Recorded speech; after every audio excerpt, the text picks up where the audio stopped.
Hit go live. And we're live. Don't worry, we don't have anybody watching right now, so that's okay. All right. Welcome to episode 18. Proudly brought to you by EM Precision Rifles. That's new. EM Precision Rifles. Yes, sir. Wait, are you saying we have another sponsor? Or a primary sponsor that actually gives us money? We may indeed. Although I don't have access to the account, so I guess you guys are going to have to tell me whether or not we received payment.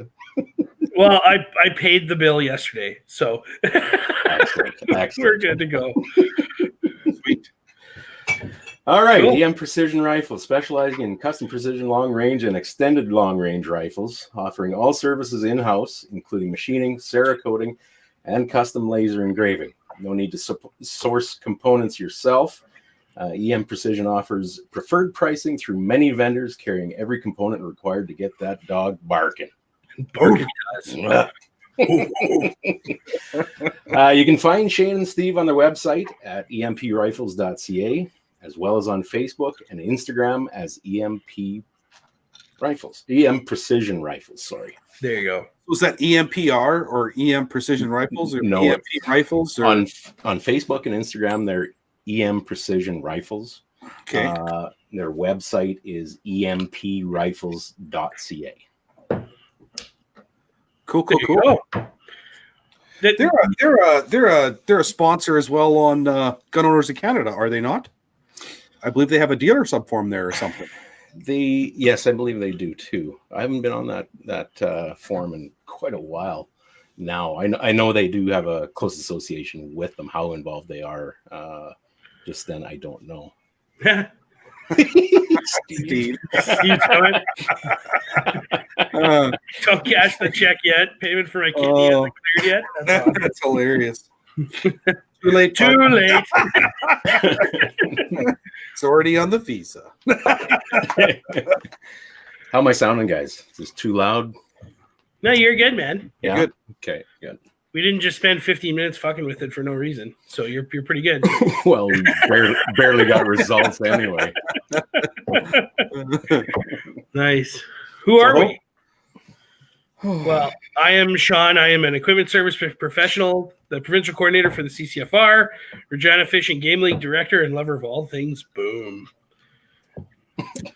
And I'm John, journeyman electrician, CCFR field officer, VP of the Regina Fishing Game League, Project Maple Seed IIT, firearms business owner, M14 Medic Firearms, sports shooter, hunter, and a certifiable rifle looney. And today I registered for not one, but two CRPS events. So and bitch the whole way through. I did. I could not tell Kinda why. did, yeah. I guess that makes. I mean, now to add something on here saying that I'm now a CRPS competitor. Ooh, you're not yet. Well, no, I'm not competitive at all. You're an entrant. Yeah, you're a registrar, right? Registrar? I guess I haven't actually competed yet, have I? Exactly. So this would be like the first, organized shooting type competition thing I've ever really done. Nice. So yeah. Really? Yep. Yeah, I used to shoot a lot of like pistols, but it was just like 5 or 6 guys from the club getting together on Sunday, and somebody would make up a course of fire, and we'd bang off 150 or 200 rounds, right? So it's a little different because there's stuff like points, and I paid. The other one was free. So which ones did you sign up for, John? Well, there's an event in Saskatoon in June, and another one in Medicine Hat in July. So I think it's like the 28th of June and then the 5th of July. So like there's a week between the two events, and I'll be chasing whoever comes out west from the east, all over Saskatchewan and stuff for maple seeds this year. So I figured I might as well hit the CRPSs that are the day after all the maple seed events. So right. It's one thing I didn't do last year that I really regretted because I didn't bother to check to see when the events were before driving 5 hours to Medicine Hat and then doing a maple seed and then not taking the Monday off. And look, there's a CRPS match on Sunday. Yeah. I was here. You know what I mean? Why the heck didn't I stay an extra day? Right? What else would you do with your time anyway? Yeah, exactly. 100%. One of these days, very soon, you and I are going to have to go through, I guess, the regulations for those, what type of rifle you can is allowed and all that kind of the different classes. Because you're talking about,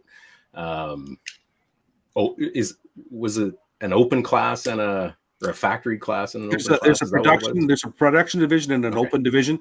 And funny story, actually, maybe in the next 2 to 3 weeks, before the spring season really starts, I'm hoping to get one of the founders of CRPS and Maple Seed to come on and talk us through all of that stuff. So is that it should right? be really good. So, his agent's having a little trouble getting to us though. So I don't think that's the problem at all.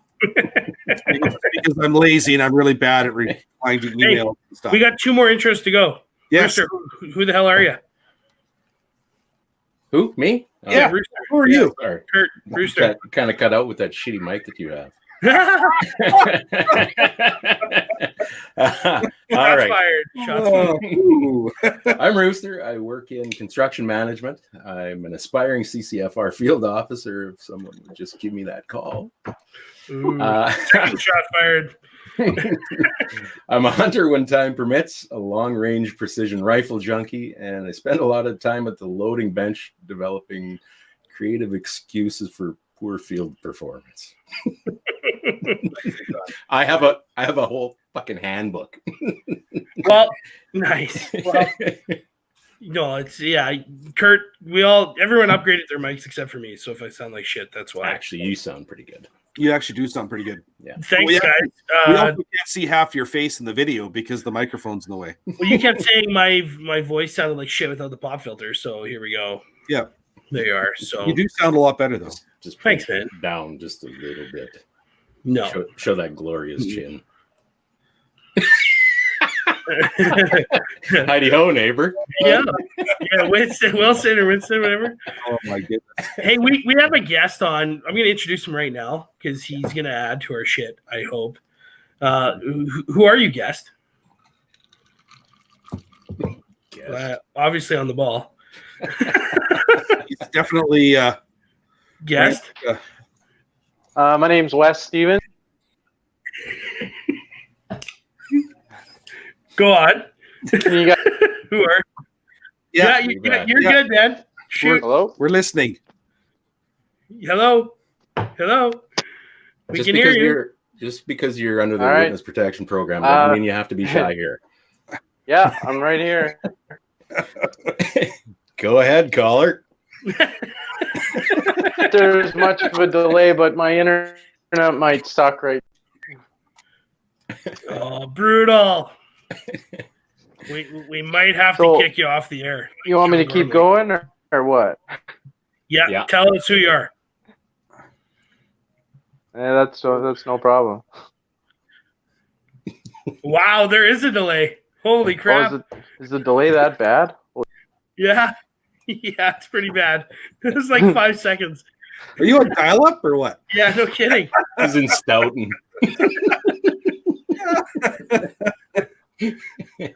Wow, we might have to revisit this, Wes. Your internet is terrible. Wes? Oh, and he's gone. And he's There gone. we go. Well, Sean. Okay, there was that. Sean. Yeah. Well, there you go. Well, yeah. So hopefully we can get Wes back. We'll go through with that when we. We don't have a contingency plan. No, we can just talk about shit. Talk about what we did this week. Well, we'd love to hear your feedback about the show. Please visit us at www.facebook.com/gunningaround and leave a review. You can also email the show at gunningaround308@gmail.com or at info@gunningaround.com. And without your feedback, how can we possibly improve? We can also be found at the website, gunningaround.com.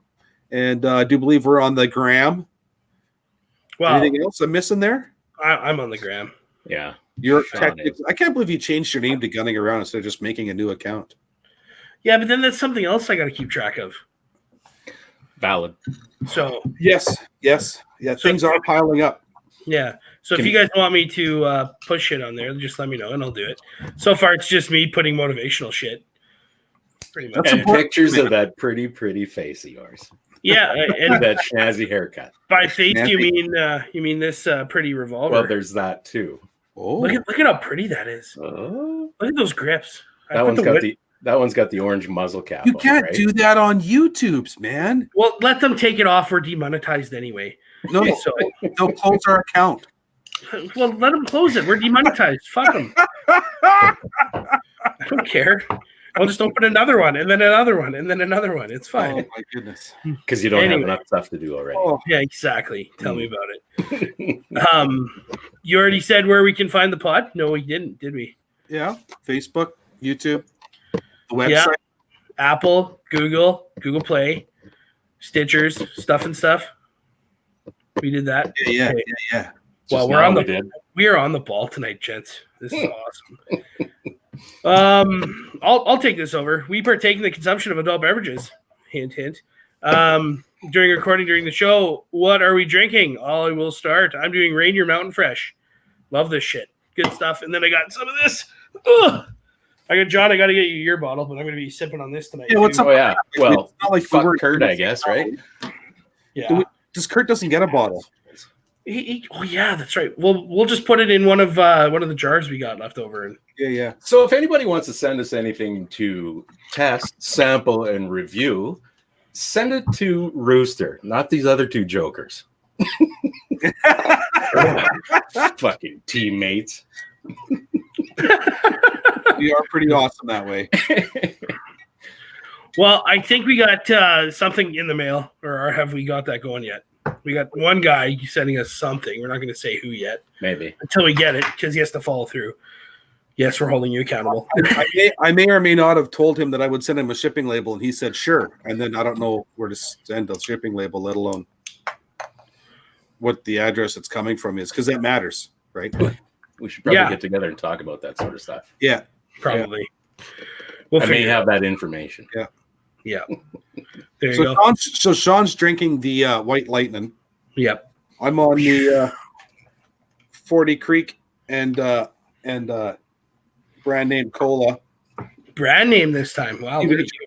You betcha. With ice in a glass, because that's the only proper way to drink. Is it? I don't know. I'm just saying that because all the plastic cups were dirty. So There you go. Irresponsible. that's right. Dirty is one thing. Dishes. Irresponsible is a total other. Yeah. All right. You know what? I was thinking today that, God damn it. Yeah, no kidding. I'm going to go on a damn liquor strike until somebody steps up and sends us something. Or maybe sends me something, seeing as you guys seem to have something. Oh, you see what Jeff said? I would never send Rooster anything to sample. Because it's not a sample. Well, I decided I'd take a drink of this stuff. Bacardi spiced rum. Is that Oakheart? It's okay. No, it's just Spice rum. Bacardi American Oak. Genuine spiced rum. There we go. I don't know. Never had it before, so it's all right. It's all right. Is it spicy? Being that it's spiced rum? Kinda. It was a toss up between this and Kraken again, and I haven't had this, so I took There you go. I know what Kraken tastes like already. Yeah. Yeah. Well, there you go. Cool. So, Kurt, what's that? The Bacardi stuff, Jeff? did I ever tell you my Kraken story? I don't know that you have. Okay, I'm going to tell it on air here. So, I my first experience with Kraken, it first came out 4 or 5 years ago or something like that. 5, 6 years ago, I don't know. Years ago, I was at a contractor's house, a friend of mine in Regina here. Actually, my best friend's wife's dad, if that makes sense. So his father-in-law, yeah, that's how it works. And so we were there drinking, and he says, "Hey, you want to do some shots? I got this new Kraken rum. It's supposed to be dark and awesome." I said, "Sure." When in Rome, right? You do. So he proceeds to bring out the bottle of Kraken, right? And it's the dark shit, and I'm like, "Yeah, this is gonna be fucking good. This is gonna be awesome." And then he pulls out the mini, and he doesn't pull out shot glasses. He pulls out the mini A&W mugs that are about that tall and about that far around, right? Classy. About the size of John's dick, right? About that big. I'm not going to ask how you know that. Hell. That's right. That's right. Just tell. Oh, Anyway, so he pulls out. back running around. Hey, we're not. I can't quit you. I can't quit you, John. Kurt's gonna leave. He's gonna hang up on us. Anyway, so Buddy pulls out these mugs, and we proceeded down the bottle in about 17 minutes, one after another. And ever since then, I can't drink that swill. So there you go. I have a Kraken story as well. Oh, go on. Do you remember when the Gerald Stanley Yes. trial finally wrapped up? I was working for a road builder up in, oh God, where was that? Anyways, PA then, weren't you, or something like that? well, oh damn it, north of Carrot River. It's an end of the road reserve. Like there is nothing beyond it. Anyways, point being, on a reserve, we were the only 3 white guys in the entire place. And we managed to find a bottle of crack, and we got drinking it. And then we got to thinking, is this a good idea right now, since the verdict came out today? Wow. Yeah. Anyway. Good story. I have a Kraken story too. No. I drank it one time. I thought it was really awesome, and I keep buying it every once in a while. That's my Kraken story. That is something else. That's a terrible fucking story. Wow. So one thing we didn't do is listener mail. All right. Do we want that sorted out, John? Because I don't see it. Okay, well, I didn't put it in the show notes because I'm kind of a dick that way. But Yeah. So Flavio, after my short essay on reloading for the 45 long Colt, replied, and he goes, "Wow, that's awesome! Thank you. Sorry, I should have mentioned it's a Pieta 1873 and 45 Colt with a 7.5-inch barrel. Also, just got a 2019 Winchester 1873 and 45 Colt and a 24-inch barrel. Any suggestions for that? Also, considering that I live in Toronto and I'm a member at Silverdale Gun Club, I'll most likely only be shooting once or twice a month. I was looking at getting the Lee Classic hand loader, the one where you use a rubber mallet. Hey, I'm a novice and don't need hundreds of rounds. Any experience with those? Once again, thank you, and I look forward to the next show." So something tells me he's going to be disappointed this week, but I wrote another essay in response. Indeed, you did. Should I read it, or should I just leave that for between me and Fabio and everybody else that read the email? Well, whatever you so choose, my friend. Alrighty. I'm going to take a sip of nectar and see what happens. We just lost 50% of our viewers, so one person. Sorry. Hey, Jeff.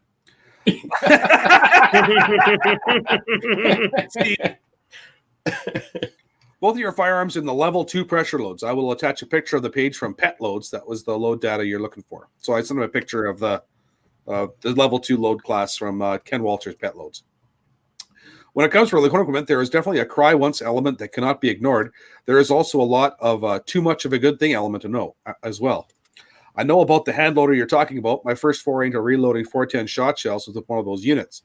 I don't think that kind of unit is going to serve you very long before you start looking for a bench-mounted solution. Get your hands on a copy of the ABCs of Reloading. It has a lot of great info for the fellow just starting out in a lot more areas than just the act of reloading. It covers bench construction and space limitations as well. A Leaf 50th anniversary loading kit is all that's required to get you started in reloading. And if you're just going to load 50 to 100 rounds a month, it's probably all you're going to need. A quick Google search shows many options in Canada for about $175 to $300. But if this is the start of a new hobby, and make no mistake, hand loading is a hobby all by itself, the limitations of that Lee anniversary kit will soon be discovered. If you think that this will be the first of many cartridges you will reload for, the RCBS Rock Chucker Supreme kit is a better starting point. I can see them online in Canada for as little as $400 and as much as $700. Then there's also the volume of loading you'll be planning on. Like I mentioned earlier, 50 to 100 a month or even double that is the desired result. Then a single stage loading setup is sufficient. But if you're thinking that 400 or more rounds a month is going to be your consumption, then a progressive loading setup or a turret style press might be an option to consider. It doesn't matter if you have a Dillon Square Deal B 550 750, 650, 750, or a Lee 1000, you'll still want to have a beam scale, etc. So you'll likely want to start with a single stage press kit, as the kit, no matter who makes it, comes with a press, scale, load blocks, and a reloading manual. Progressive presses run from $290, that's how much a Lee 1000 is right now, to $850, depending on options and manufacturers. So I don't know. He never responded back after that, so maybe he's had enough of me. Yeah, he's probably enough to chew on. Yeah, he's got 3 months of homework and research to do. So cool. Indeed. Wow. Are you going to try and get Wes on again, or? He just texted me. He said he's going to try and fix his internet and come on again. So we're on our own. Okay. Well, we got all you guys playing the home game. You'll have to wait to hear about RAPS and what's going on there. But or even what it is. Yeah, exactly. Right. So you're not going to reveal that right now. Nope. Well, Regina Association of Practical Shooters, competitive IPSC, IDPA, 3-gun, that sort of thing. So yeah, let's move on, shall we? Sure. So we have another sponsor, M14 Medic Firearms, serving the Canadian gun industry since 2016 to 016. M14 Medic Firearms specializes in M14 pattern rifles as well as Garand rifles. This is your one-stop shop for all your M14 gun plumber needs. If he doesn't do it, he knows someone who does. Yay. Such panache. Yeah. I do it. I talk for a living, guys. So yeah. Yeah, you're the kind of guy that can sell ice to an Eskimo, I think. Yeah. Well, too bad I don't sell to Eskimos. Or ice, for that matter. Or ice. So, anyway. So I heard about this big, fabulous, awesome gun show that's happening in near or around Toronto in September. Oh, I guess I got to read that too, don't I? Well, you don't have to read it, but is there any information about that we could share with our listeners? Yeah. Tack On Canada 2020, September 11th to 13th. The Canadian Pro Gun Podcasters Network will be in attendance at Tack On 2020. Your favorite podcast will be on hand throughout the show, so make sure you stop by the booth and meet your favorites and pick up some swag. Yay. Or drop by while we do our special live broadcast, where we'll be talking to event organizers, guest speakers, and vendors about all of their new and must-have products. You can see details for the show at www.taccomcanada.com. That's TACCOM Canada.com. And stay tuned for ticket release details. Well, we do have tickets are available right now, and I don't have a link to share. Otherwise, I will. But yeah, if you want tickets to TACCOM, make sure you get them now because there is a limited number available. So there's seriously a limited number of tickets available for TACCOM? Well, you can only have so many people in a space that big, right? So due to fire code regulations, you being a tradesperson should know that. Yeah. Well, I was under the impression that last year they had 80,000 people through the door, and they were hoping for 150 this year. So right, yeah, but that's cumulative through the 3 days. That's right. Yeah, that's right.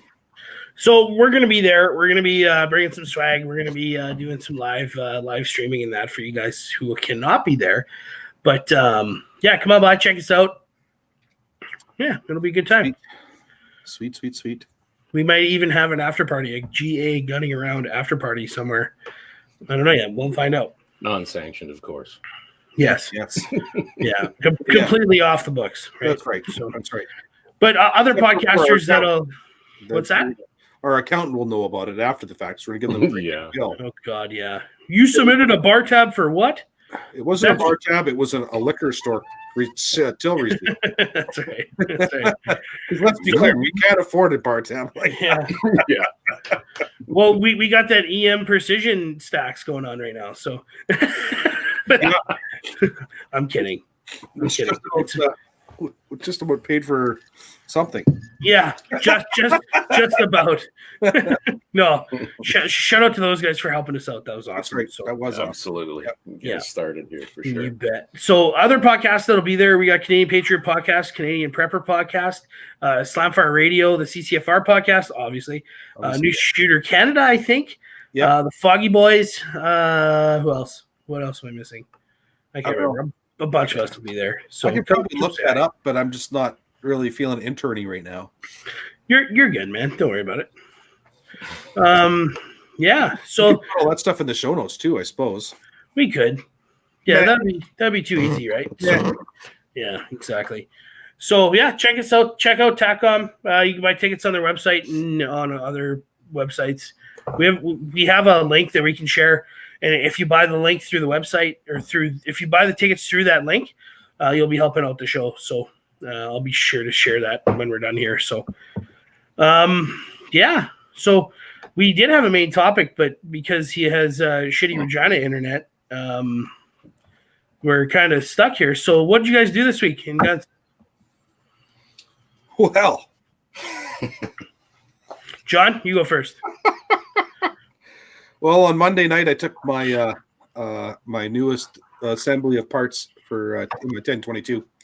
I had an older steel trigger group 1022, and after maple seeding for I think it was 5 or 6 events last summer, I decided that I was time to build another 1022. So I got a Magpul stock, and I got a Tactical Solutions barrel, and I found a Timney drop-in trigger pack, like one of those ones that it only fits in the metal trigger group. It doesn't fit inside a plastic one, right?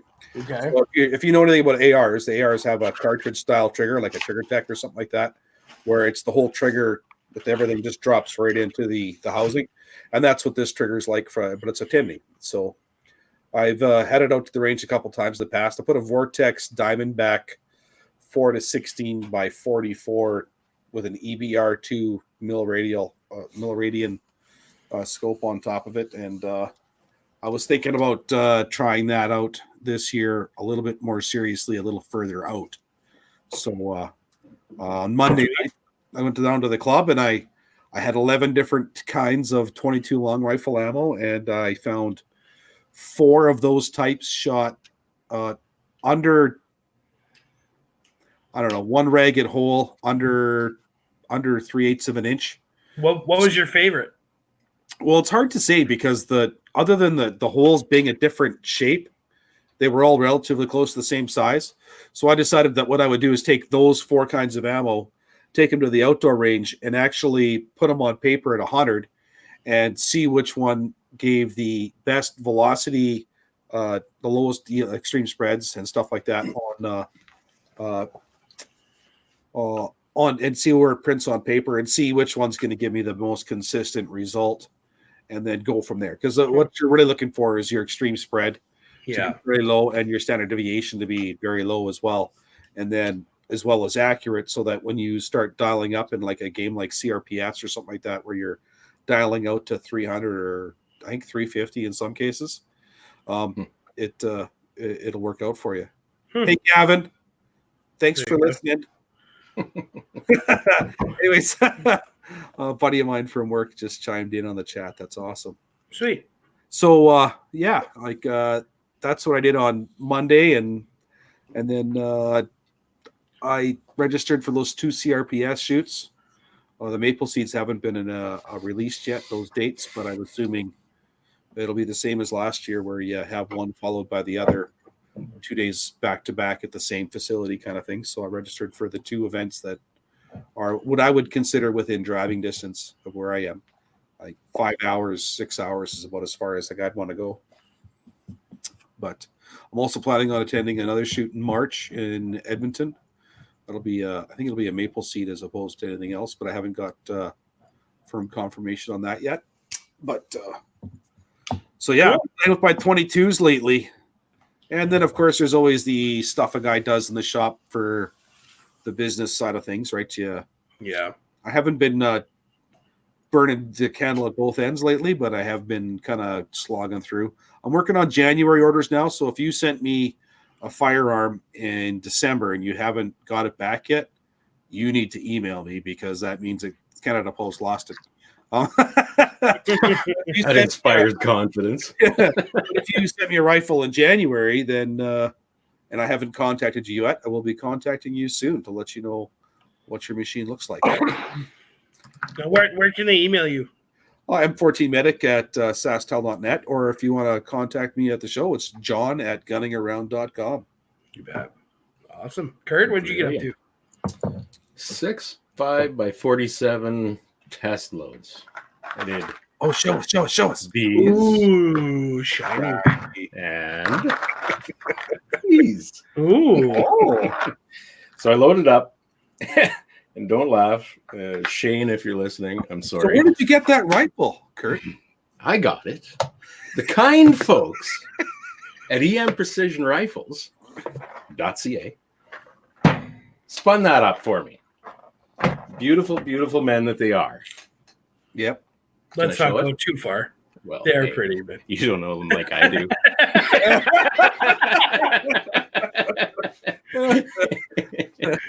nice. Yeah, I've yet to shoot it, but and I don't think it's going to happen this weekend. It's supposed to be stupid cold. -1 on Saturday, I don't know. T-shirt weather. but it's going to be -1. Maybe way down south in Regina. Yeah, in the tropics. Yeah, that's right. Yeah. But no, it's still saying -20 for Saturday here. Really? Yeah. Gross. Yeah. My saggy old ass. Well, is considering gonna this is a tolerate gun, considering this is a gun podcast, not a weather podcast, what else did you do in guns? that. Saturday here now too. Really, that's about it. I got that 65x47 stuck into my AICS chassis, the scope, and rail mounted back on it. All the brass that I could find to load it up, and that's really about it. What else did I do? Sweet. What action did you start with on that one, Kurt? Like, where did you start? Say again, sorry. What action did you start with on that one? Was that the surgeon, or was that something else? No, that's just a 700 that Steven Well, trued up previously. Sorry, go on. No, it's the 700 that previously had the 260 Ackley barrel on it. And since that thing went south on me, I sent it back to Steve and spun this 65x47 on. Yeah. Cool. Yeah. So Scotty Cross wants to know what barrel, twist straight, etc. is the new 6%. So it's a Model 700. What barrel? Do you know who made the barrel for you? I don't know. I still don't know. I haven't asked. Maybe Steve can chime in. Well, maybe. Steve and Shane. Steve's You know on what? YouTube though. Shane's Honestly, on the Facebook. Oh, That's okay. funny. That's awesome. Honestly, I didn't give a damn. I knew it was coming. You knew they weren't going to put a piece of crap on there for you? What do I do? Do I argue with Steve and Shane that, oh no, I don't think your recommendation is quite fine enough. No, Let's right. go with a different one. So I got what I got, and I'm fucking happy about it. That's right. That's right. So Right it's an 8 twist. I'm assuming I that's the most common for a 6.5. Especially with the 140s. Once you get up into the newer stuff like the 150 Match Kings and the 156 Burgers, things like that, then you're probably going to want to step up to 7.5 or even a 7 in some cases, guys. You got a Krieger I've 8 read twist, 25-inch finished length. There you go. That's Thanks, what happens Steve. when you're put a KS arms on that. Krieger, you know. And an 8 twist. Oh my god, that is hilarious. Oh. Okay, wait a second. Now, if I'm not mistaken, Steve is the gunsmith and Shane is the guy who gets the parts. Right. So I'm not sure. Maybe. You know what? I know for a fact that barrel's 25 inches because Steve said so. He cut it off.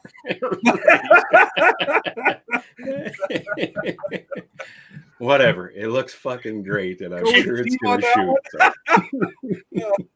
Go with Steve, yeah. Either way, I'm happy as hell. The only other Krieger I've ever had was that 260, and John, you've been witness to how that thing shot. So yeah.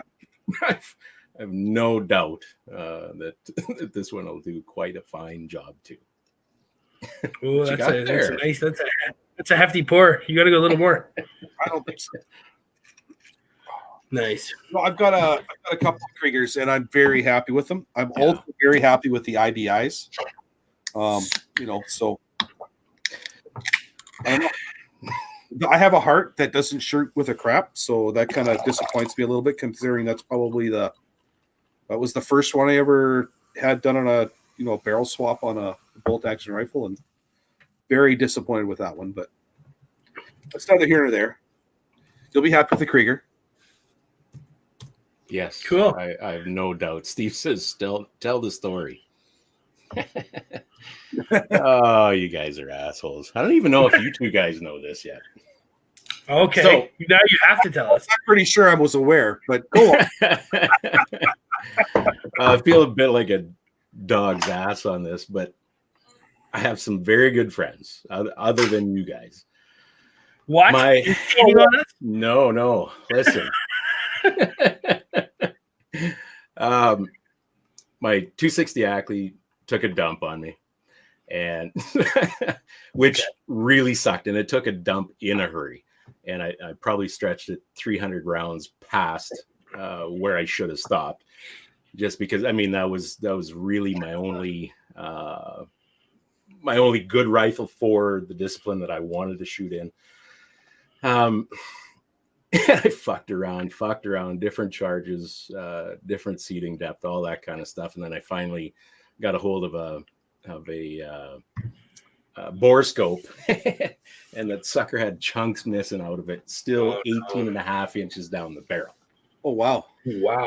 So I was moping like, I don't know, like a child anyway, and put that away. And then I got the Franken gun from John, and I put that to use through one of the call sign 6.6 courses that we had out at my range. And I just wanted to get out and shoot, and I threw a half-ass load together that did all right, and I made a couple of hits out of 1,400 and some meters with it. And I mean, that was great, but it's still, like John, well, both of you guys know the kind of issues that I've had with that 308, and plus it's a factory 308.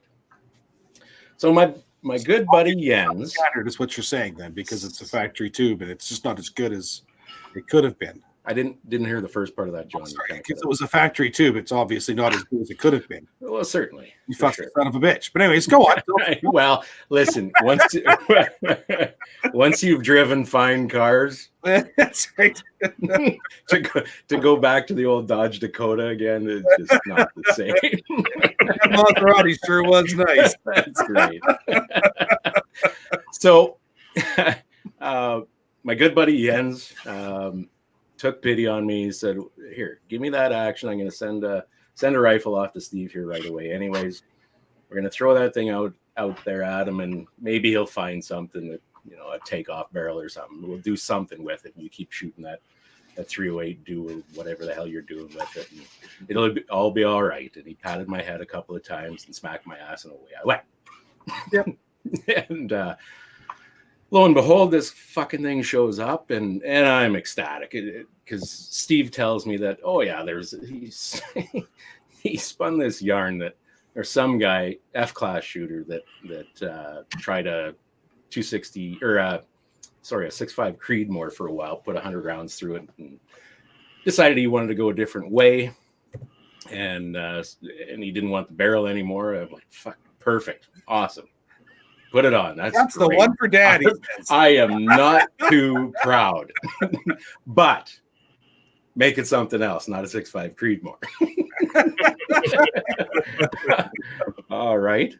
So Jens, as much as pushed me into 6.5x47, what the guy did was he ordered a box of Lapua brass for it and a set of dies for 6.5x47. I'm like, okay, I guess I'm going 6.5x47.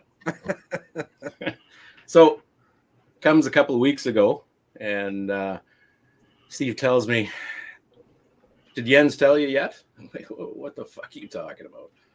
Yeah, it's here. That's all I know. He says, "Well, Jens ordered you that barrel. It's a brand new barrel. It's not a..." Yeah.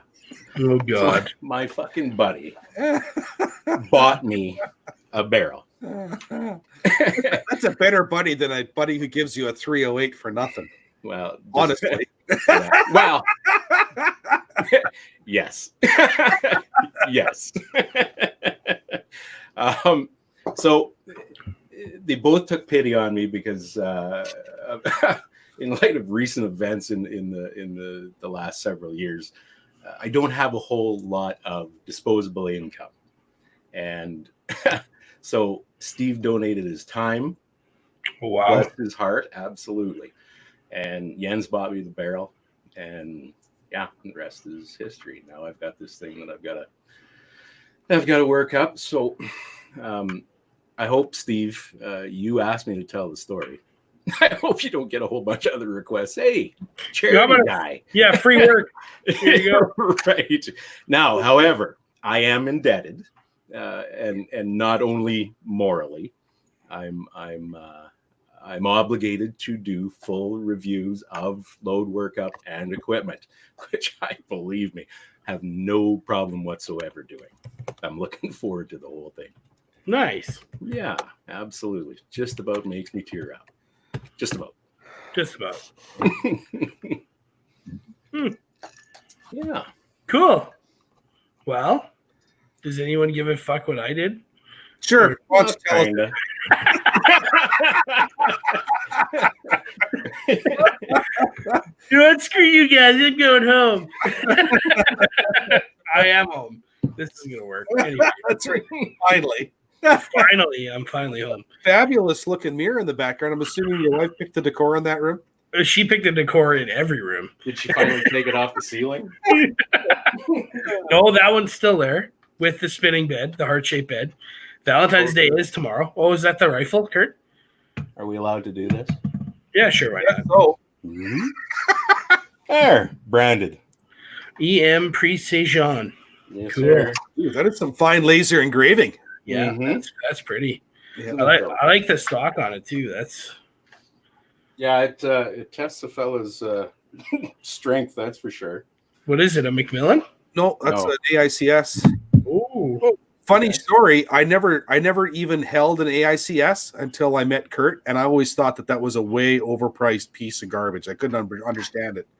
And then I grabbed Kurt's rifle, and I was like, "Oh, well, okay then." That's that. And then I eventually bought one, and that's what my 243 Ackley's in is a AICS. Yeah. So Oh, nice.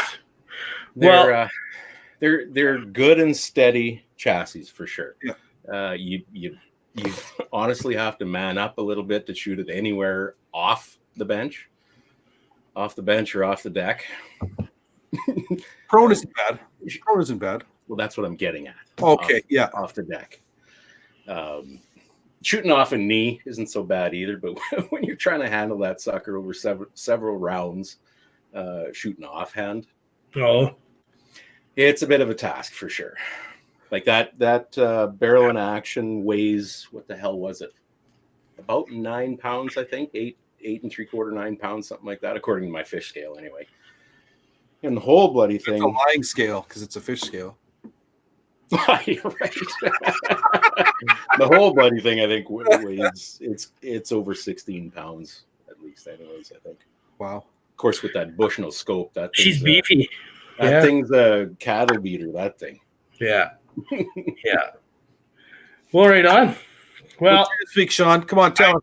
I didn't get too crazy. I ordered that Manticore Arms charging handle for the Tavor last week, and I put that on, and here it is. I don't know if I could get it to go, but there's the handle. See, flipperosity right there. Flipperosity. Yeah. Panda. Actually, now I got to pay Trevor Furlong $5 because he trademarked that. So, but it works good. It's a little. She's smooth. I put her on and test fired it, but I think you should send him 2.5 rolls of nickels. But anyways, go on. Yeah, pennies or Zimbabwean dollars or something. There we go. But yeah, test fired it today. Well, installing this thing was easier than expected, but it was still a bit of a pain in the cunt because they got these two screws that go onto the transfer bar. So the handle goes through it and attaches to the transfer bar, but they're kind of in an awkward position. So you gotta, I don't know, kind of get their Allen key in and do kind of quarter turn turns until it's ready, and it's a number 440 screw, so it's a fine thread screw. So you're doing quarter turns until you're getting sick and tired of it. And I got it done and test fired it. She goes bang, and ended up selling it today. Shout out to Random Dave. He's getting this in the mail tomorrow from SFR. So he paid me, so that's good, and which is sad because this is the second time I've had a Tavor, and within a week I've sold it or traded it. So I don't know why I did, but yeah, it is what it is. So. Because you need money more than you needed the gun, I guess, right? Well, the oven went, the car broke down. The oven's still not fixed. I got to fix that. So. Did your dog die too? Because that would be a really terrible country's music song. That could be arranged. Anyway, I digress. And then I took this guy and this 586 Smith and Wesson and put the original factory wood grips on because I think they look and feel a hell of a lot better. And it kind of makes me feel like Dirty Harry when I'm pointing it. You feel lucky. Even though it's not a Model 29, but it's not a 44 mag. Yeah, it's a 357, but yeah. So no, this is a gun that I'm never gonna sell. I love this thing. It's a no dash 586 from the 80s. It's awesome. So 357. That would be like a. Do you feel kinda lucky, punk? Kinda. I feel not a full 44 mag. Do you feel lucky, punk? Yeah, it's not. Do you feel lucky? It's do you feel fortunate? Right. Oh, do you feel like a liberal now? Yeah, exactly. Yeah, really. So I did that, and then I actually ordered. Canada Ammo had a sale on their tactical pants, so I got those in the mail today. Got them right here. Tactical pants? Did they do tricks? No, but they're kind of like 511 pants, except not 511. They're not the same price, so they're actually fairly cheap. I haven't tried them on yet. They feel nice. Like the fabric feels good. I haven't even tried them on yet, so I hope they fit. But got those today, and then yeah, that's about it. Probably gonna go to the range tomorrow because I took it off and. I'm all caught up now for work, so I'm going to take the AR to the range, I think, and blast some guns. John, I'm probably going to come over tomorrow and get a box from you and ship this to Random Dave. So sure. I probably have a suitably sized cardboard receptacle to send that, suitable for sending that across the country. You bet. Well, on Ontario, so yeah, that's like the other side of the country. That's like another country, though, right? Yeah, if we were in Europe, that'd be 5 countries over. That's right. So what else did I do? I think that's about it.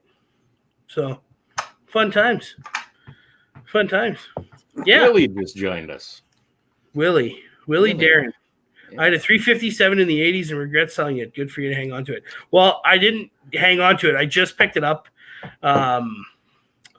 from Gun Nuts on a trade. What did I trade for it again? Well, I traded an AR for it. That's right. You traded an AR, I think. Yeah, that's right. Just a bare bones AR, and then and I picked that up, and I like this gun more. So the more I shoot it, and I just wish I got to go to the range and shoot some actual factory loads because the only thing I can shoot is at the indoor range is those cast lead bullets down underneath in the basement there. So it's kind of a pain in the ass, but John hooked me up with some of those, but it leaves a bunch of scoring on when I shoot that shit. Like it leaves a bunch of scoring on the forcing cone from that lead, and she's really dirty too. Like I gotta fix that. So anyway, yeah, but I got 2 guns. I posted 2 pistols for sale. I'm selling my FNS in 40 Smith & Wesson, and I'm selling my M&P, one of my M&P 9s as well. Maybe wanting to package trade both of them for something. Like a 284? Potentially. Keep it in mind. Don't worry. You need something, I need something. Hey, we'll talk off air. We'll figure it out. But yeah, so no, that's about all I did this week. So tomorrow I'm probably going to go to the range and blast my AR because I haven't done that for a while. And considering I've only got the one now, what's wrong with me? So Well, if you want, I can borrow you. I can lend you one or two if you'd like to. No, it's fine. If you just want to have some ARs taking up space. Well, in the eyes of the government, I have 4. But only one is an actual rifle, functioning rifle. The rest are just So can I those are some rookie numbers, buddy. You have to like step up your game. Yeah, I'm. Well, that's the thing. I'm poor, so that's 2 of us that's poor. Yeah. Anyhow, yeah, gonna go to the range and do it that way. So here we go. So this is a Model 66. Since everybody's showing guns, very fuck it. This is a 460. Ooh, I love that thing, man. Yeah. This is what I would call a man's gun. Yeah. You don't even have to say if they feel lucky with this one. Yeah. Just got to point it in their general direction and they pee themselves. Yeah. Concussion kill. That's right. You know there's some recoil when it ships from the factory with a muzzle brake. Yeah. Yeah, you got to hold on to that thing like you have to hold on to mama after the rodeo. That's right. You come home from the rodeo drunk. Yeah. Give her the 8-second ride. One day. I said, have you ever decided that you just had to hit yourself in the hand with a ball peen hammer? No. Right. Well, that's what shooting that pistol's like. Well, back when I was doing my red paperclip trade there, when I started from nothing and ended up with a side-by-side, somebody offered me one of those, and I can't remember what I was trading for it, but somebody, and I'm like, I'm going to do it. And then I'm like, then I watched YouTube of people shooting it, and they're like, yeah, I've only shot this thing 5 times. Yeah. And that's it. And that's all I'm ever going to shoot through. I'm like, oh. I would love to have that thing. You guys know that rather engorged fuck you center of my brain. Yeah. I would love to have it just for that. Yeah. I'll put it this way. Why it takes 460? Because fuck you. It takes a certain special kind of individual to put full power, full house loads, 5 of them through this thing in one sitting. Oh yeah. And who did it? Well, those weren't full power; those were factory loads. and they were wide cutters. So. This pistol with a 5-inch barrel shoots the same projectile I used to shoot in my muzzleloader when I had one, 300 feet per second faster out of this 5-inch barrel revolver. So wow, yeah, I like it was impressive to say the least. Yeah, and you knew. Oh, you pull the trigger 3 times. It's like, okay, I'm just going to put that down now. Enough of that. Feel that thing in your chest, man. Yeah. Yeah. The concussion of it. Yeah. It's like your head feels this big. Your hands hurt. You walk around with a steamer after for a while. Yeah. Or was that just me? No. You guys didn't notice that, did you? It wouldn't be so bad, but factory ammo on that thing is freaking horrendous. So you got to reload. Yeah. Hey, Tim saying he's got an FNS 9. Yeah, it's still a 9mm version of what I got, and I do like it. I'd like it more if it was 9, but it's a 40. It's an FNS 40. Didn't you just sell an FNFAS or no FAS child or something? If you were listening to what I was saying, I would have you would have heard that I just posted it for sale on CGN. Okay, and you kind of glaze over a lot of what you say. Well, I nothing personal. Would get something out of the gun locker because I just want to be hold up. You know what? Story of my life, guys. You know, no respect. We're running Dangerfield when. Somebody needs a hug. I do. But no, back to Tim's question. I do like it. The one thing I don't like is that mags are so bloody expensive for it. Like I bought 3 mags and they were $50 a pop, I think, or something like that, or 80. No, I think factory they're $85 a mag. So it's just they're not cheap. So, and that's not something I want to get 10 mags for, like I normally do for my pistols. So, so there's that. But no, it shoots fine. I shot it a few times and it's good. It's just surplus to my needs right now. So I would actually like to trade it for a Type 81, believe it or not, is what I'd like to go for. Just because, like a Norinco Type 81, which is essentially a Canadian AK, which isn't a. Kurt's like, what the fuck, man? I feel itchy all of a sudden.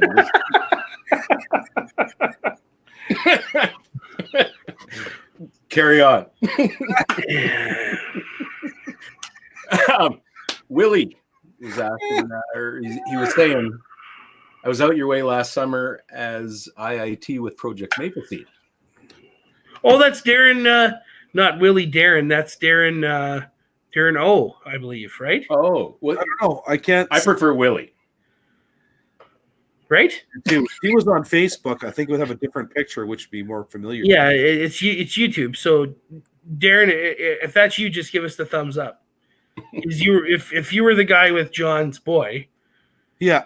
Yeah. So, anyway. That's okay. So, next he asks, or says that I hear the FNS is good for us southpaws. Now, why would that be?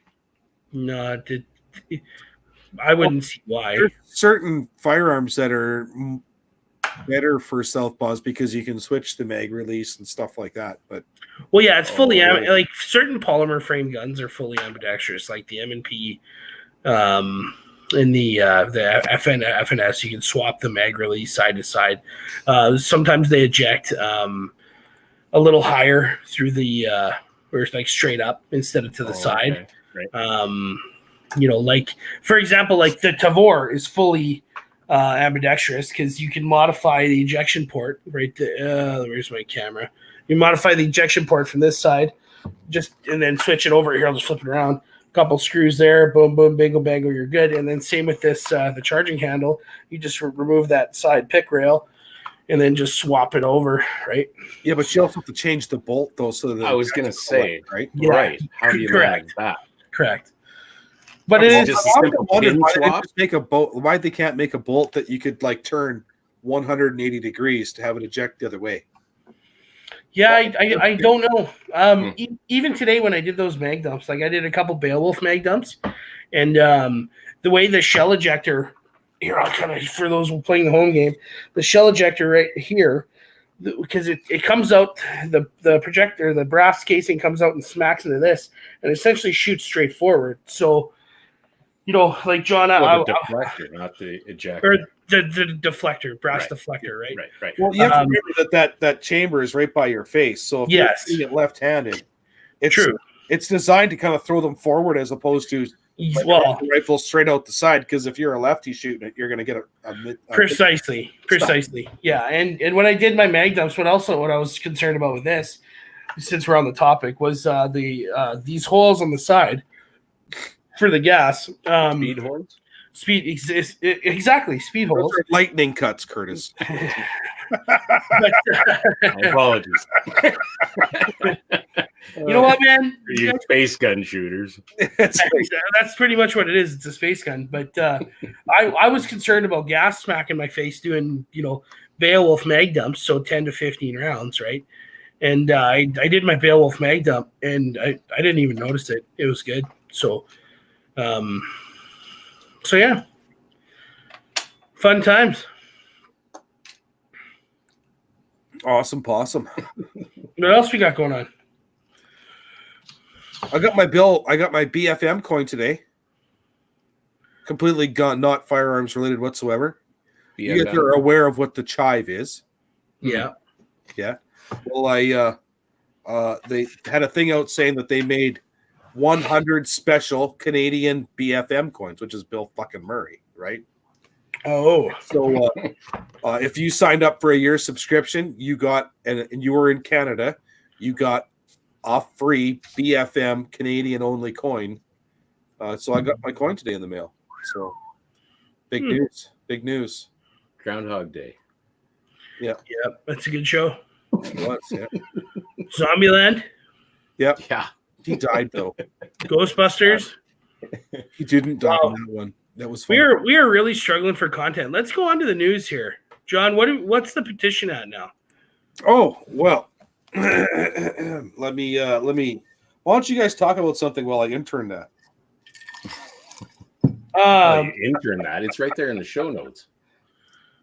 Yeah. I updated that tonight. The e-petition 2341 is now over 171,000 signatures as of this afternoon, late this afternoon. Wow. So that's 40,000 signatures past the previous record holding. And there's 45,000 signatures that have not been right.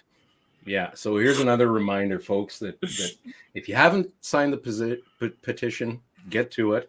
Or if you haven't verified your signature with the 72,000 signatures. Oh, well, fuck me, right? So do those 45,000 count? They don't. So if you're not verified, they don't go on. If you don't verify, it doesn't count. So that would put it over 200,000. Yeah. Okay. Good. Now, Glenn Motz can verify your signature if you call him up and say, "Hey, I never got my signature. I never got the email." He could then go through the list, find where you're not verified, and then verify you that way, right? You can imagine what 45,000 phone calls is going to take to do that. Yeah, I don't. What is it? End of day Saturday or end of day tomorrow? They can do that after the fact, I think, because you did sign it during the period. But I'm not sure that would make regardless a difference. Like, to be honest with you, 170,000 people felt strongly enough about this that they went through the hassle of signing the petition and then clicking yes, I did that on the email, and that is amazing. We're looking at 172,187 signatures, and there's 40,000 that are unconfirmed. Now, my wife is one of the positive signatures as well as one of the ones that was unconfirmed, because the first time I did it, or she did it, I did it for her. I'm not sure how exactly that all works out. But anyways, the first time I plagiarized and used her name to fill out the signature, she didn't get an email to confirm. But 2 weeks later, when I did it again, she did get an email. So, so that, Well, and of that 171,000, or even if you take it to the 210,000, 216,000, considering the unconfirmed, what sort of percentage of that is actual is the licensed firearms owners in Canada? There's 2.1 million licensed firearms owner in Canada. Right. If we can hit 200,000, that means that 10% firearms owners ish.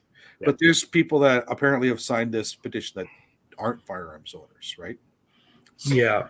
Well, I suppose, but just focusing on the firearms owners, like the people who have a dog in the a legal interest in this petition. They have a legal investment. They've actually paid money for the at least for the license, regardless of whether or not they have a firearm or not. Right. There's some people that probably do have firearms licenses that don't, for sure, own a firearm. Like, for instance, I'm sure there's some security guards who have to have a firearms acquisition certificate or a PAL in order to have their employment. Their employer provides them with a duty firearm and do not own a firearm other than that. Just like there's police officers who do not have a PAL, right? Mm-hmm. Or provides them with the firearm that they need for their job, right? You bet. Other news? CN canceled all trains in Eastern Canada. So there's that. And Via Rail canceled all trains, which isn't a bad thing because they're too overpriced anyway. But the CN is a big problem for us, especially us Westerners. Okay, so I don't even know what's going on here. I thought that there was a strike in Regina, that there was a bunch of people that worked for the Upgrader or Unifor employees that were on strike. I didn't realize that there was even something going on. Else, because I don't watch the news. In fact, I go out of my way to ensure that I do not watch anything news related. Okay, so these protesters are protesting the approval of the Trans Mountain pipeline, I believe, and so there's general pipeline pissiness, and then there's the what is it, the Gas Link project too, I think is what it was. I'm not sure. It's just a bunch of fucking stupidity and ignorance. Yeah. So there's, without getting too crazy about it, there's 4 of 14, I think, are the numbers. Native or First Nations bands that are against it. That this pipeline is going forward with construction. So they're blockading, or members who are supporting them and members of their First Nation reserve are blockading highways, cities. Halifax had a group of protesters blockade the entrance to City Hall so that the mayor and, in fact, Deputy Minister Chris Freeland. Huh? Where is the pipeline being built? BC. Yeah. And so you have a bunch of First Nations people in Halifax protesting? Well, across Canada. Like, so you remember on Saturday, there was all this outrage because there were on Albert Street, there were protesters that essentially blocked the road for 20 minutes or something. And and a blue car drove through them. Right? Like not a blue one. I didn't. Yeah, there was some, whatever. A car drove through it. And there was all this outrage because the guy had somewhere to be, and they were protesting the whatever. And but that's going on nationwide. But they're protesting against this pipeline in BC because it's going to damage the environment and yada yada yada. Whereas a train just fucking derailed in Guernsey, Saskatchewan, and if that would have happened in town, it would have destroyed the goddamn town. It would have been Lake Megantic all over again, right? Exactly. Yeah. So it's just the average spill from a pipeline when a pipeline goes bad is somewhere in the neighborhood of like 1,000 to 2,500 barrels of oil. This average size of spill when a train derails is 1 million barrels of oil. Oh, but somehow when a trains pipeline derail way more often than pipelines leak. I can't believe some of the fucking bullshit people are slinging. Somehow, when because pipelines are so bad, when a pipeline erupts, it contaminates soil and the ocean and rivers and fucking anything, space, probably. Yeah. But it smells bad, right? So now derailments, it's atmosphere as well. Derailments, I guess they're not bad. They're okay because it's a big deal. That's happens on the fucking prairies all the time. So yeah, it's like nobody lives near there, so it's all good. Yeah. So there's that.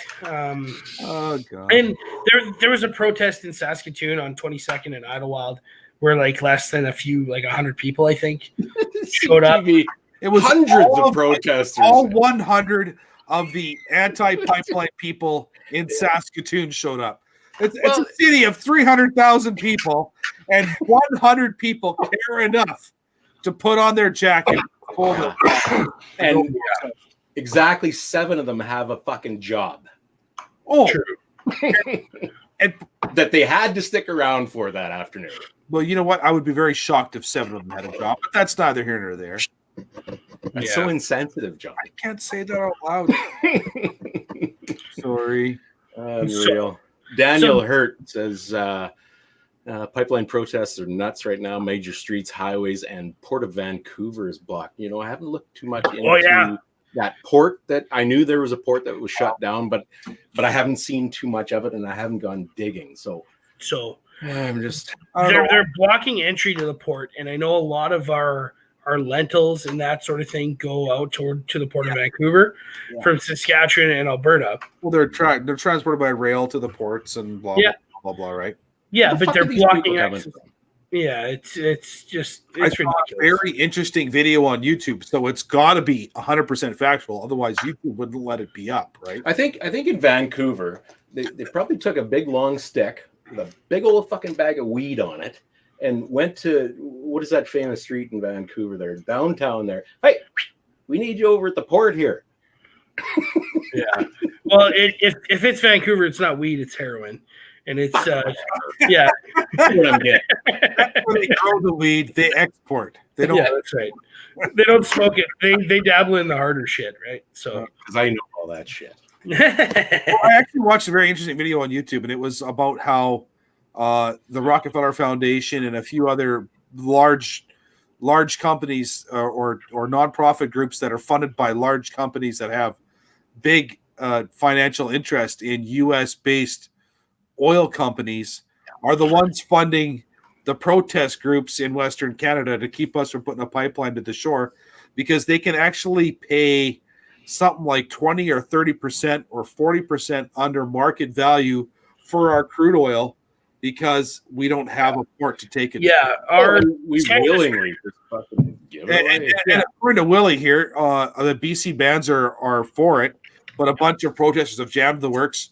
Journalists got photos of them and found they're from Ontario. So there's a bunch of people from Ontario go to BC to protest the First Nations groups in BC that are pro pipeline to get this infrastructure put in so that there's actually more stuff for their people to do. Like, it'd be no different than somebody coming through here and saying, I'm going to build a pipeline. Well, you know what? We could use the jobs right now. Let's get her done. Right.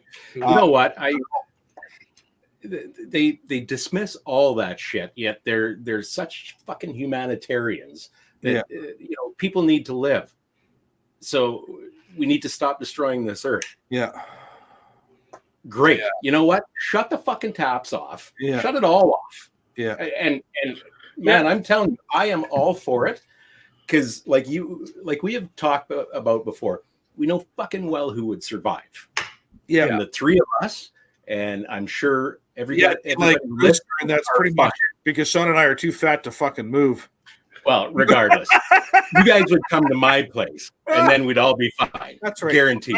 Trailer up there. Well, I don't know. I'd rather now, not. How if they're such fucking humanitarians, if we shut all this stuff off, how's anybody going to survive? And I guarantee fucking those people, those protesters, they'd be the first to go.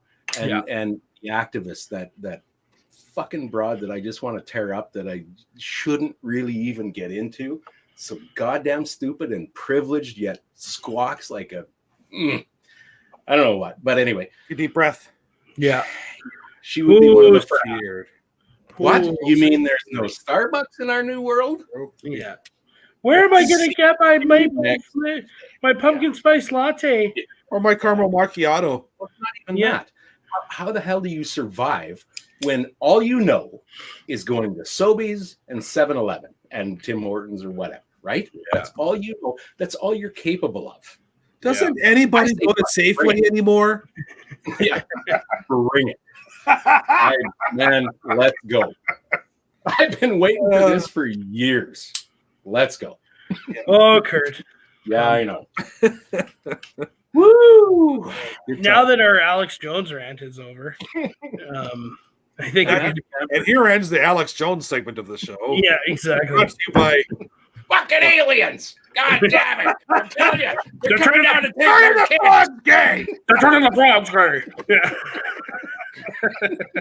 Doing testing on human beings. I'm telling you, Joe. Fuck. All right, moving on. Well, let's make us a little happier. The human who doesn't stop at the week. Later, right? What's that? We're not gonna edit shit. Anyways, no, I'm not editing shit. No way. So let's get a little happier here. Let's not be so pissed off. John, why don't you tell us who the human who doesn't suck of the week is? Well, that's an excellent question because we've got three here. We got Glenn Mott's, obviously because of edition E2341, obviously. Yeah. Bob Zimmer, for an article he wrote that I happened to pick up on the internets that I saw. I'm not sure. Did I send that to you guys? I can't remember if I did or not. You did, I think, on the group chat. I think. Well, should I read the article? It's not very long. Just sum it up. Basically, Bob Zimmer, liberals show little understanding of Canada's firearms laws, which is accurate. Which is very accurate. Now, look at what's going on there with Bill Blair last week mentioning red flag laws. Yeah, we already have that program in Canada. I can't believe they're. Oh, here's the thing. Atlanta, I'm not. After I say this, I'm probably not going to be a field officer at the CCFR anymore, but that's okay. So Rod Giltaka had an excellent interview he did on TTV Alberta explaining why we already have red flag laws. And then And then that doctor came on after. And then the doctor came on after. Doctor, let's use the term Doctor Fuck, because that's what. That's well, whatever doctor name you want to give him is Doctor blah blah blah, right? I don't care. But he made a very good point. He made a very good point, and I will give him this point. Yeah, that one point, only one valid point. But anyways, that's neither here nor there.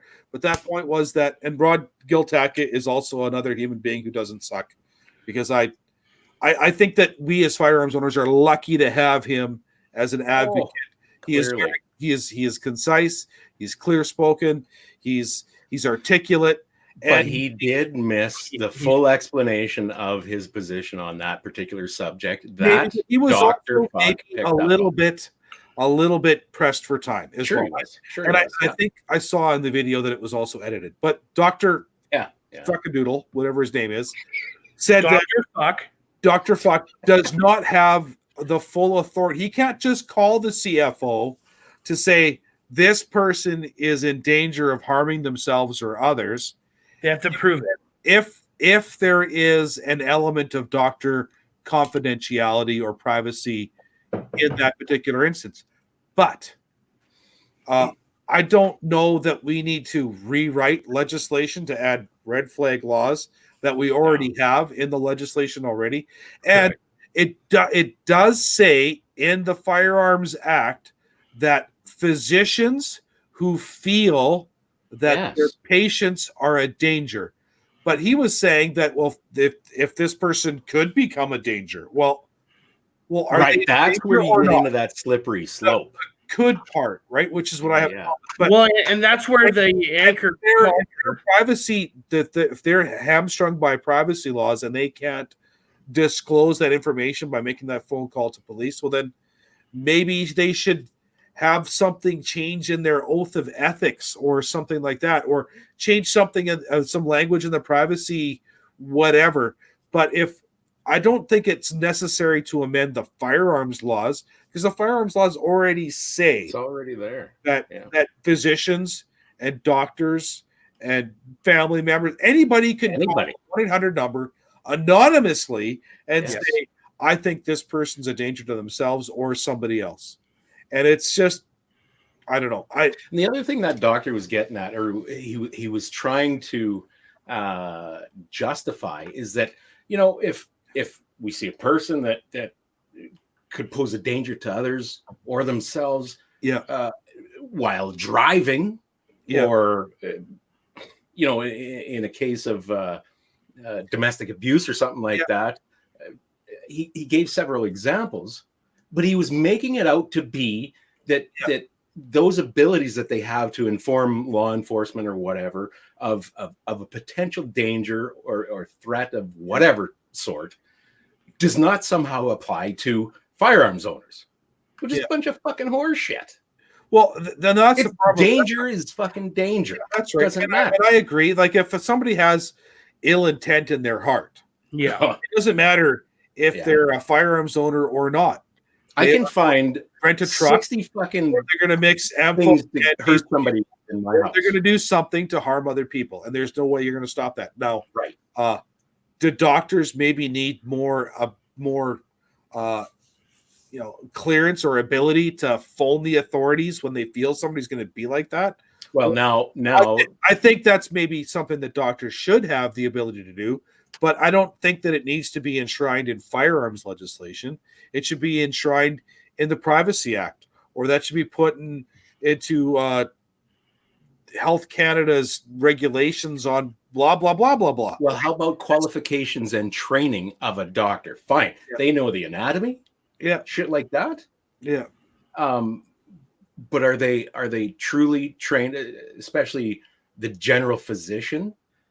Are they really trained to identify whether a person is mentally stable enough or mentally unstable enough to commit harm to someone in any fashion? That's right. And you look at the positions of some of these doctors, what they've taken as a position, and you cannot sell me that they would be completely objective about all of it.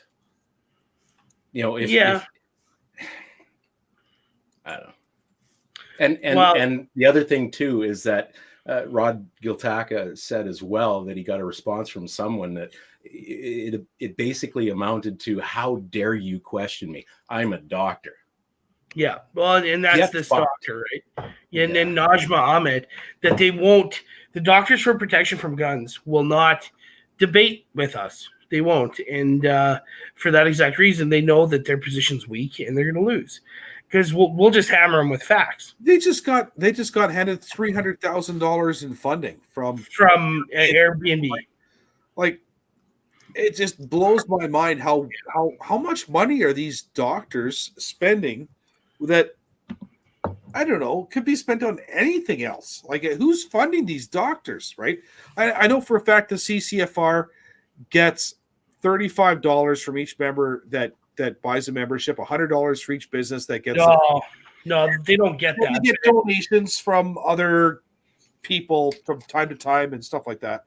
And I just don't understand. Like, nobody gives large amounts of money, like $300,000 to a group like the CCFR. They don't get money from other organizations. They don't get money. Like, every single dollar that they bring in is guys like me saying, you know what? I think the CCFR needs to get $50 this month, because without the CCFR, I'm up a creek without a paddle, right? Yep. And that's where that money's coming from. That money that they're spending isn't coming from large corporations like Airbnb or the City of Toronto or other large organizations like that. It's coming from, it's literally a grassroots organization. It's individual people giving $10, $15, $20, $25, $30 of their hard-earned post-tax money to the CCFR to keep their federal government from corncobbing them with new rules and regulations to further seize the stuff they purchased with their post-tax money. And it just absolutely blows my mind. I think you needed another calming drink there. Yeah, I just had to pour another one. I see that. Well, another years. Yeah. No, it's we're up shit creek without a paddle, like you said, and we don't have the businesses that give us, well, as well as I do, John, margins in firearms businesses are super tight, and for sure, like less than 2% sometimes for new rifles and shit like that. And some people don't understand that. They think people are rolling in the dough and the NRA is backing us. And no, the NRA. I don't know if there's much thought at all to it. It's people don't give a fuck. The fucking NRA is another organization that gets every single one of its. It's illegal for a corporation to give money to the NRA according to their constitution. Every single dollar that the NRA brings in is from individual firearms owners who believe in what they're doing. Yeah. And that's what a lot of people seem to forget, that, it's in the U.S., I will grant that the NRA is a powerful lobby group, but it's also against their constitution, the NRA's constitution, to operate outside of the borders of the of the United States of America. Right. So, and they also have 10 times the population that we have. That's here. right. That's right. So they're going to have, let's even say law of averages. They have, let's even say double the amount of gun owners, and I'm being very conservative at that number. There's more gun owners by capita in Canada than there is in the U.S. Well, for sure, but let's say they have double, right? That alone is going to boost their numbers there, right? So, and I'm being very, very cautious with that number. So, anyway, I digress. It's a shit sandwich through and through. And if you guys can, I'm just going to read it now. Okay. What can you do to keep your guns? Join your national firearms organizations like the CCFR, like the CSSA, like the NFA. I don't give a fuck if we're going through the lawsuits and all that bullshit. Join all of them. $40 for each organization. Wouldn't hurt if you supported them with bumper stickers and hats and shirts and whatever. Everything else. And just keep supporting these guys, because especially with this new government we have, they're going to be announcing their first firearms legislation, or their new firearms platform within this sitting session. So within the next couple of weeks, we're going to hear something. So let's cut to a quick. There is some editing here, magic of radio. Let's cut to a quick message from one of those organizations, the CCFR. Sure. And we're back. I love doing that. You guys get to see some. Well, somebody added the good. Thanks, buddy. Whoever did that. So, okay. So now I have one. Now we have a lot of options for Dingleberry of the week. We've covered quite a few of them right now, but I'm just gonna say the shiny. I'm gonna pick one. The shiny pony, our grand leader. The shiniest of ponies. Yeah, the Captain Socky Pants. He's over in Senegal right now when his country is on fire. Like, what is going on? Like, isn't he just on holidays in the? Oh, but gender equality.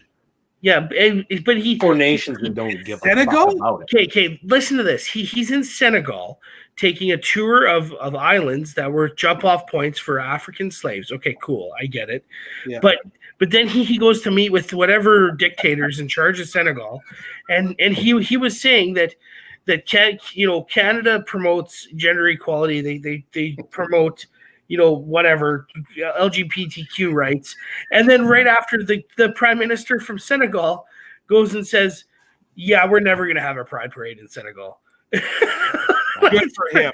A colossal waste of fucking time when he could be here fighting these or addressing these protesters, addressing what's going on with Unifor at the refinery, addressing what's going on with China and the canola issue. What's going on with India? Bitch would bring any value to any of those things at all? I don't, but right now, Kurt, he's our elected leader and he needs to fucking act like it. What we're going for now is a Security Council seat because that's way more important to Canada than I don't know, building a fucking pipeline that'll generate 7,000 skilled trades jobs. What happens to the rest of Canada? Is it just that I guess collectively we elected that piece of shit in to sit in that seat, so that just gives him the right to do whatever the fuck he wants, I guess. He was elected. Yeah, and that it's as simple as that. It's a blank check. What a bunch of fucking horseshit. Okay, here, Ontario Tim. Here, whoever put that up. Woo! Jeremy, he put in Jeremy McKenzie, who I shared on the page, or Kurt shared on the page, I think, the video of that veteran going off in front of the. So I'm in talks with him to come on the podcast next week. I'm in love with that guy. Yeah, he's guys. He's wait a second, that's not right. No, but guys, Jeremy, whoever's listening, all 7 of you that's listening right now. 8. There's 8 now. 8 now. Jeremy McKenzie's coming on the podcast next week to discuss that video and discuss why he's so fired up. So I'm stoked to have him on the show. Fuck yeah. So anyway, that's where we're at. So regardless, moving on. Because we could sit here under Dingleberry of the week for fucking another hour. Oh god, yeah. We already did that. Shout outs. Who do you got for a shout out? Well, I chose John Gormley today for a couple of reasons. Right. What's that? Sorry? What? John Gormley. Absolutely. Okay, tell me a story.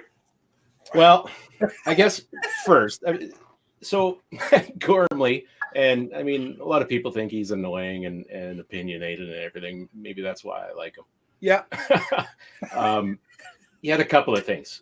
First of all, he had a young guy on, 13 years old. This kid, what the heck was it? He was diagnosed, if you can believe this, with osteogenesis at 3 weeks old, and I can't remember. It's a disease that affects his bones. Brittle bones. That means he's kind of like Samuel Jackson in that movie Unbreakable. Right. Yeah, you bet. Yeah, I guess at least similar to that. So this kid at 3 weeks old, after experiencing 12 fractures, was diagnosed with this disease. What is his name again? Carter Brown from Milestone, Saskatchewan. I guess he's been a patient at the Shriners Hospital for Children in Montreal pretty much ever since. Okay. And the little buggers, he's a spokesperson, fundraiser for the hospital, and he's now the creator of at-home splint kits. He's developed this splint kit, I guess, for people with his condition, and they've been handed out to all the osteogenesis patients at his hospital. Wow. That was, Gormley comes up with that kind of stuff quite often, actually, and it's kind of an uplifting thing, and especially somebody like that's unlike these fucking pipeline protesters, has experienced real hardship, and has come out on top. Yeah. I mean, as much as you can with that condition, right? Yeah. And he's done something positive and continues to do positive things for him, his family, and other affected people. So it's always good to hear about stuff like that, and it's always great to hear a guy like Gormley endorse and promote that stuff. The other thing, Gormley had on 2 Canadian Armed Forces personnel talking about, computer shit. Correspondent, columnist, and author Christy Blatchford. Right. Yeah. This is a lady who died just recently. I think she was in her 50s, if I remember correctly. Died of cancer. And Willie McDonald and Jim Sinclair of the PPCLI came on to talk a little bit about her and some of their experiences with her. She spent time with them in Afghanistan, a considerable amount of time from what I gathered. She worked for the Globe and Mail, the National Post, columnist for several other news outlets, won the Governor General's literary award for her book entitled 15 Days, Stories of Bravery, Friendship, Life, and Death from Inside the New Canadian Army. And so, just shout out to John Gormley. You can find him at ckom.com/John Gormley. And he is a podcast. Yeah, he posts his show every day as a podcast too, I think, on the CGME as well. Mm-hmm. So, yeah, you betcha. Yeah. So check him out. Good to hear all that kind of stuff. And it's not something you hear every day. Who knows? Maybe one day we'll have him on our show. I think that would be fantastic. The bugger would talk circles around us. Oh, exactly. And make us look like even bigger idiots. But I'm okay with that. I've been in that. That's okay. That's why we get paid the big bucks, right? So that's right. So, John, who do you got? Oh, well, I guess first off, the local gun store, that's TNT Gunworks, who gave me the opportunity to pay below market retail for a fine bit of Vortex glass. And I want to shout out to the douches at Canadian Patriot Podcast, Gavin, and I can't remember the rest of Brian. Andrew, Marty, Benny, Dave. A.K.A. the douches. Have another drink. Our show on their show, which I thought was pretty awesome. Oh, did they? They did. They actually, those SOBs mentioned you in particular and did not mention Kurt and I. And I kind of thought, you know what? Fuck you. That's all I'm going to say. What did they say? What did they say? Good things. Bitch. Oh. You're going to have to listen to the last episode. It came out on Monday, like 3 or 4 days ago. Yeah, I'm going to have to. Your podcast feed already if you don't. But listen to CPP. That's where I get most of my news, that and Canadian Gun Nuts, because I don't watch CTV or CBC or Global. I don't even have friggin' cable. I don't have bunny ears, nothing, because fuck the MSM. Anyways, wow. I want to give a shout out to it's not gun related at all, but the Stuff You Should Know podcast for filling the void between the void of time between gun and shooting podcasts when I'm getting in some windshield time. So I've got about 16 of their episodes in the bank waiting to listen. Yeah, that's a good show. I like that show. It's great. It's just general information, and it's fabulous. But anyways, that's pretty good. So. Nice. Well, I'm going to give a massive shout out to EM Precision Rifles, Shane and Steve. Thank you. You guys are amazing. Screen, maybe. What's that? The banner on the bottom of our screen. How do we change that? We got to unclick that. There we go. There, perfect. Brought to you by EM Precision Rifles. Right there. Down below. Yeah. Down below. I mean, is the thing. John's been our OG sponsor because he's been on the show, but these guys are our OGs for sure, and they're fucking beauties. Shane and Steve, thank you. Shout out to Carrie too, Shane's wife, for all the support. I see she likes everything we post there, so thank you, Carrie. You're awesome.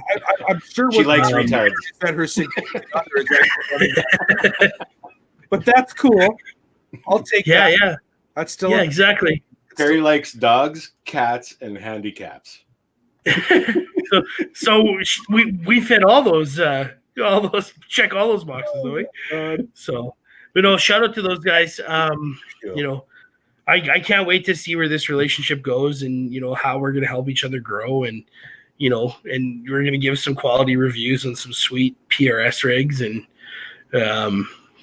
get some sweet reloading deals and shit like that. So awesome. Thanks guys. Appreciate your help. Yeah, so I can't say that enough. You betcha. And I'm also going to give a shout out to our Red Deer Shooting Center for the fast turnaround for getting me that charging handle so I could actually sell that rifle to Random Dave. Awesome, aren't they? Oh, so fast. Well, Derek, under 3 days. Like, yeah. So at my door, under 3 days. Yeah, they don't fuck around. It's you know that, and like when I was living in Red Deer, I was the first year they opened. I was a member there. Yeah, it's expensive, but man, they got a state of the art range. Jody from Agogi does his courses there. Plus, they got a ton of cool shit. So if you can't find it from Shane at EM Precision, check out Red Deer Shooting Center. Derek is the owner. Derek's a good guy. You know, good work, guys. Thank you very much. It allowed me to turn this rifle around real quick. So thanks. That's all I got. One more thing from Willie or Darren, however you want to address him. Yeah. He says regarding the book by Christy Blatchford, he says 15 days, lads, get the Audible and listen while you drive. It'll hit you. For your information, some Canadian vets in Vernon at Project Maple Seed told me of her. I downloaded her book and listened. Tears, lads, he says. I wonder if she I dare you to try. I wonder if she narrates. Yeah, I'm gonna have to, because I actually have an Audible subscription where I get one free book a month. So because I'm on the road all the time. So yeah, I'm old school. I'll probably go on Amazon and actually order the goddamn book. There you go. Regardless of your method, man, just fucking do it. Is what he's saying. That's right. So cool. I guess the last shout out of the evening is going to Danny Joe for letting us use his music for the show. Yes, sir. Hoorah! Get your music. Got me a gun, my very first real gun. I don't know how it is. We sound just like him, don't we? Yeah. No. Pretty close, yeah. But you know what? Okay. I had enough to drink. It doesn't matter. That's right. Hey, we're going to be changing the recording of our show, too. I know I've been late getting it out there. Sorry, guys. We're going to be changing the days from Thursday nights to Saturdays, I believe, right? Yeah, I think that's what did we decide? Oh, I think so. Yeah, well, you said to decide and let you know, so we're letting you know. Oh, I got you. Hey, are we still doing tomorrow night? Sure. Saturday night. I took tomorrow off, so if any listeners knows anyone who's good at scheduling and actually organizing shit, let us know. Whoa. Ooh, that's you, Kurt. I've seen your paperwork and I thought that's what you were bringing to the game. That's right. That's why we hired you. That's right. Right. It's not just your boy. I must have missed that pay stub. Oh my. Check our EMTs from Shane. Yeah, sure. Yeah, really. Anyway, cool. All right. Thanks fellas. Thanks. Wait, are we switching to Saturday recordings then for sure? I think so. I think, yeah. I don't know. Well, maybe we'll try it. We'll see. Who knows? Sure. We're only on episode 18, so. Okay. Yeah. Willie wants to know when the hell are we going to do this? Saturday? No longer Thursdays, but Saturday now? Starting on Saturday. Which Saturday? Next week. Yeah. Yeah, okay. We'll start next week. Wait, that means we're not going to record it on Thursdays at all? Oh, I don't know. Okay, thanks, guys. Bye.